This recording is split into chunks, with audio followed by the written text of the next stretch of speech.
Mama ambil satu badi nak? Mama beli satu badi Cepat. Cepat siap. Biasa ni, Tengok tu.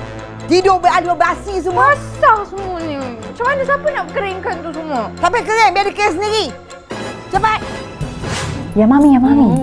Ya Mami bagi tahu yang dia tak tahu lagi nak buat majlis kat rumah dia kan. Kiranya macam tu first time. Jadi ya Mami kena ajar dia orang. Sebelum start tausiah tu buat maulid dulu. Betul juga kan. Sebab macam yelah, kita kan dah biasa majlis maulid. So kalau ada majlis maulid tu ada banyak barokah. Lepas tu kita pun rasa seronok, rasa best. Betul. Yang penting apa tahu ya Mami? Kena ambil grup kasidah ni. Satu grup kasidah memang best, lunak, hebat masya-Allah.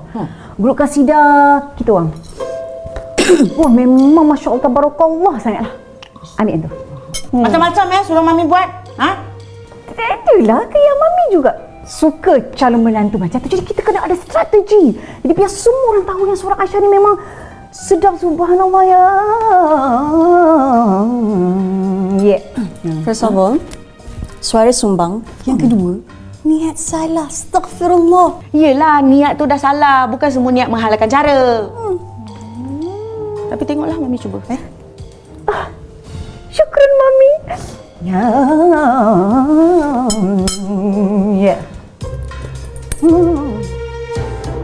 Buangkan semua yang engkau dah tak perlu. Senyumlah semula dan ukirkannya padaku. Buangkan semua yang engkau dah tak perlu.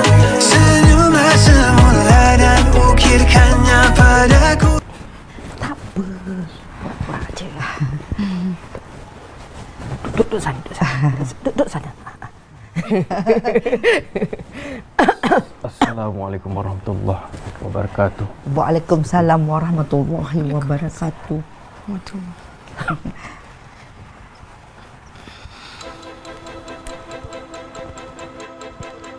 Aunty sihat, alhamdulillah.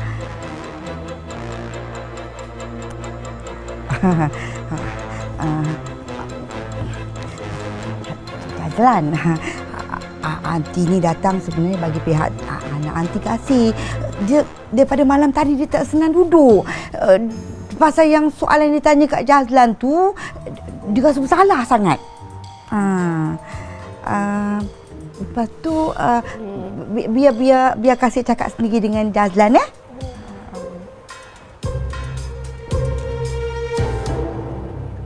Ya Allah. Duk sembang-sembang lupa nak buat air.